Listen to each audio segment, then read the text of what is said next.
Ce sont des produits qui sont utilisés très souvent en enrobage. Ce sont des enrobages de la semence. Ce sont des produits qui sont donc systémiques et qui agissent sur le système nerveux des abeilles.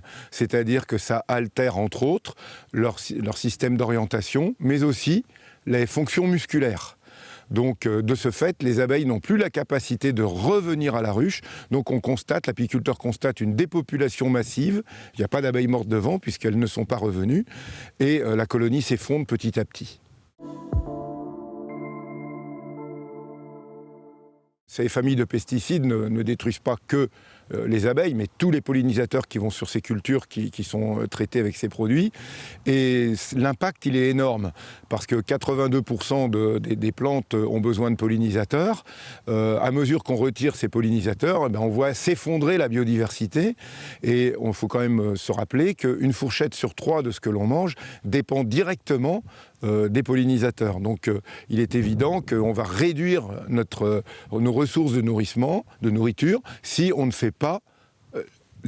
met pas en pratique les interdictions qui s'imposent. Depuis plus de 20 ans, donc, on se bat pour les faire interdire cette famille de pesticides. Les uns après les autres, on arrive à les éliminer. Maintenant, c'est des décisions de justice. On est obligé d'en arriver à la décision de justice parce qu'il n'y a pas de courage politique. C'est là où il y a une carence grave au niveau de nos dirigeants. Il doit y avoir à un moment donné un courage politique pour admettre une fois pour toutes, que ce soit en France, en Europe ou dans le monde, que ces familles de produits qui déciment les pollinisateurs dont on a besoin doivent être réellement interdits globalement et on ne revient plus sur cette copie. Le premier, ça a été le fameux Gaucho, puis ensuite le fameux Régent, avec l'imidaclopride et le fipronil, 2 autres matières actives.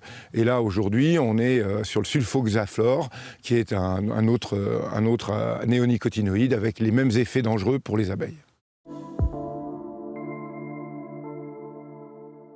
Quand ces produits étaient massivement utilisés, on avait entre 30 et 60% de pertes des colonies chaque année. C'est inacceptable, insupportable économiquement et humainement.